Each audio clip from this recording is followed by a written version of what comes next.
ఓం శ్రీ విఘ్నేశ్వరాయ నమః. జిఎన్ఆర్ శ్రీరామ రక్ష గృహవాస్తు YouTube channel ప్రేక్షకులందరికీ కూడా నా యొక్క నమస్కారాలు. నేను మీ నాగరాజు, ఎంఎస్సి మ్యాథ్స్ బీఈడి.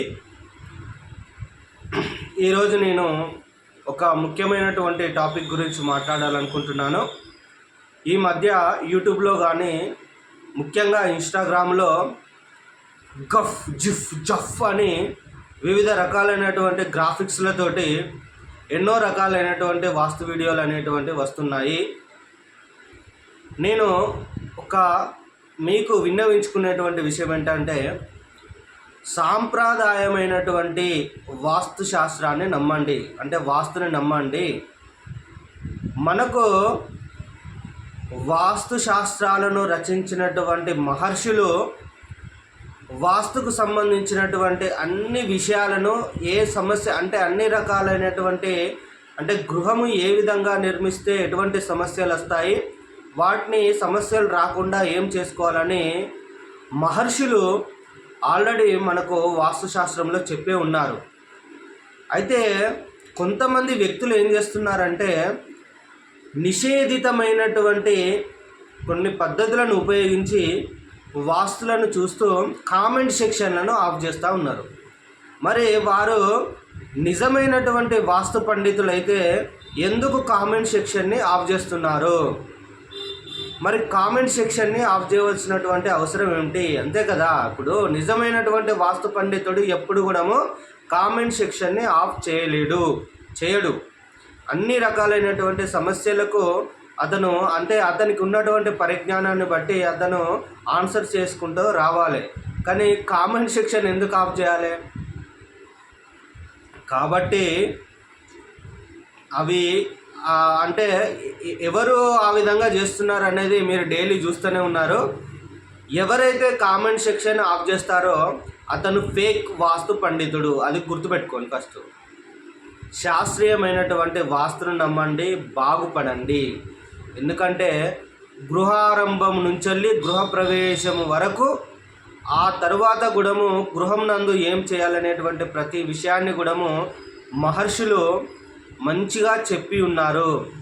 గృహారంభం చేసేటప్పుడు స్థల శుద్ధి చేసుకోవాలని చెప్పాడు. ఎటువంటి శల్య దోషాలు లేకుండా, అంటే బొగ్గులే కానీ, బూడిదలే కానీ, బొక్కలే కానీ, జంతు కళేబరాలే కానీ, ముళ్ళే కానీ, వృక్షముల యొక్క అవశేషాలు కానీ, అనేక రకాలైనటువంటి ఉండేటువంటి అవశేషాలన్నింటినీ కూడా మంచిగా నీట్గా చేసుకొని గృహ నిర్మాణం చేసుకోవాలని ఇంకా మనకు మంచిగా క్లుప్తంగా చెప్పి ఉన్నారు. కాబట్టి మీరు కూడా నిష్ణాతులైనటువంటి వాస్తు పండితుల చేతనే ముగ్గులు పోయించుకోండి. మంచిగా వాస్తు మీద పట్టు సాధించినటువంటి వ్యక్తులను పిలిపించుకొని ముగ్గులు అనేటువంటిది పోయించుకోండి. గృహ నిర్మాణం అనేటువంటిది చేసుకోండి. ఈ గఫ్ జిఫ్ జుఫ్ జఫ్ అని గ్రాఫిక్స్లతోటి అసలు వాస్తులో లేనటువంటి విషయాలను, అంటే వాస్తులో అవి అలంకారప్రాయంగా మాత్రమే చూపించబడ్డాయి, కానీ అవి వాస్తును మార్చేస్తాయని ఎక్కడ చెప్పలేదు. దిక్కును మార్వడం దేని వల్ల కాదు. సూర్యుడు తూర్పున ఉదయిస్తున్నాడంటే తూర్పు డైరెక్షన్లోనే వస్తాడు. నువ్వు ఏదో వేసి ఏదో చేయడం వల్ల ఆ తూర్పుడు పడమర పోయి అంటే సూర్యుడు తూర్పు నుంచి వెళ్ళి దక్షిణం పోడు, దక్షిణంలో ఉదయించడు. అదేవిధంగా ఉత్తరం పోయి కూడా ఉదయించడు. మనకు వాస్తు అనేటువంటిది ముఖ్యంగా డైరెక్షన్స్, అంటే దిక్కుల మీద, డిగ్రీల మీద ఆధారపడి ఉంటుంది. ఒక డెఫినేషన్, సింపుల్గా ఒక డెఫినేషన్ చెప్పాలంటే వస్తు రూపేణ వాస్తు అంతే. అంటే మన చుట్టూ ఉన్నటువంటి పరిసరాలను బట్టి కూడా మన గృహానికి వాస్తు ఏ విధంగా ఉంటుందనేటువంటిది కూడా చెప్పుకోవచ్చు. అనేక రకాలుగా వాస్తు అనేటువంటిది మన గృహంలో ఉంటుంది.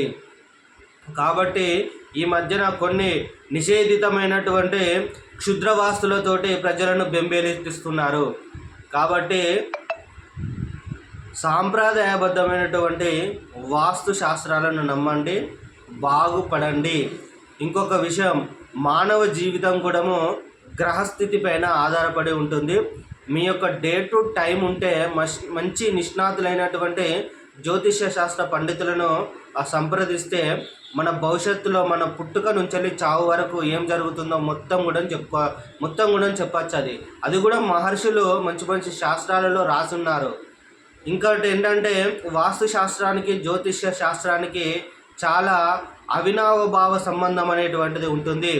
ముహూర్త నిర్ణయం నుంచి, గృహప్రవేశం నుంచి, గృహారంభం నుంచి, వ్యక్తి యొక్క పేరు ప్రకారం అతనికి ఏ ద్వారం యోగిస్తూ ఉంటుంది, ఏ దిక్కు యోగిస్తూ ఉంటుంది, గృహారంభము ఏ మాసంలో పెట్టుకోవాలి, అతనికి ఎప్పుడు ముహూర్తం అనేటువంటిది వస్తుంటుంది, ఏ రోజులలో గృహారంభం చేయాలి, ఇంకా ఇలా చెప్పుకుంటూ పోతే చాలా రకాలుగా ఉంటుంది. కాబట్టి జ్యోతిష్య శాస్త్రానికి వాస్తు శాస్త్రానికి చాలా దగ్గర సంబంధం అనేటువంటిది ఉంటుంది.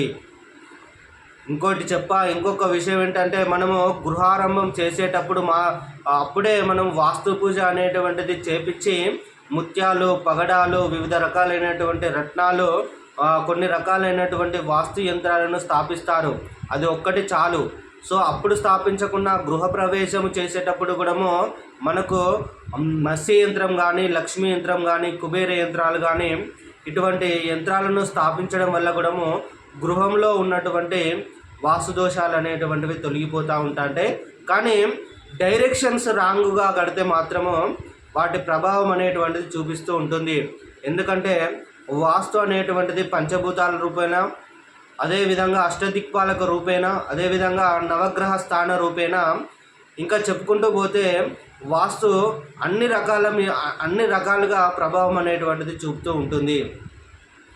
కాబట్టి మనము గృహారంభం చేసేటప్పుడే మంచి డైరెక్షన్లో 80 to 90 degrees మధ్యలో ఉండే విధంగా చూసుకొని గృహారంభం అంటే గృహ శంకుస్థాపన అనేటువంటిది చేసుకోవాలి.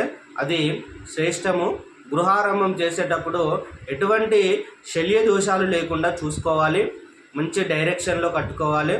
మనకు స్క్వేర్ ఆర్ రెక్టాంగిల్ షేప్లో మాత్రమే గృహం వచ్చే విధంగా చూసుకోవాలి. ఎల్లాకారం కానీ, విషమ కోణ ఆకృతిలో కానీ గృహ నిర్మాణాలు అనేటువంటివి చేయరాదు. అదేవిధంగా గృహానికి కానీ, గృహ స్థలానికి కానీ ఏ దిక్కులు కూడా హెచ్చుగా అయి ఉండరాదు. ఏ దిక్కులు కూడా అంటే ఉండవలసినటువంటి దిక్కులు మాత్రమే ఉచ్చస్థితి అనగా ఎత్తుగా ఉండాలి. ఏ దిక్కులు అనేటువంటివి పల్లంగా ఉండాలో అవే దిక్కులు పల్లంగా ఉండాలి. ఇంకా ఇలా చెప్పుకుంటూ పోతే చాలా పెద్ద మనకు వృత్తాంతమే ఉంటుంది వాస్తుశాస్త్రము ఒక మహా సముద్రము. అది ఎంత ఈదితే అంత జ్ఞానం అనేటువంటిది వస్తుంది. కానీ ఒకే విషయాన్ని పట్టుకొని ఇది మొత్తం మీ వాస్తును మార్చేస్తుంది అంటే అది చాలా తెలివితక్కువతనం అనేటువంటిది అవుతూ ఉంటుంది. నేను మరీ చెప్తున్నాను, నిషేధితమైనటువంటి వాస్తు పద్ధతులు పెట్టేగిపోతున్నాయి ఇప్పుడు. అవి ఏమాత్రము మీకు మంచిది కాదు. వాస్తు చూపించుకోవడానికి లక్షల రూపాయలు అనేటువంటివి అవసరం కావు. మనము ముగ్గు పోసుకునేటప్పుడే మంచిగా పోసుకోవాలి, గృహారంభం చేసుకునేటప్పుడే. కాబట్టి సాంప్రదాయమైనటువంటి వాస్తును నమ్మండి, బాగుపడండి.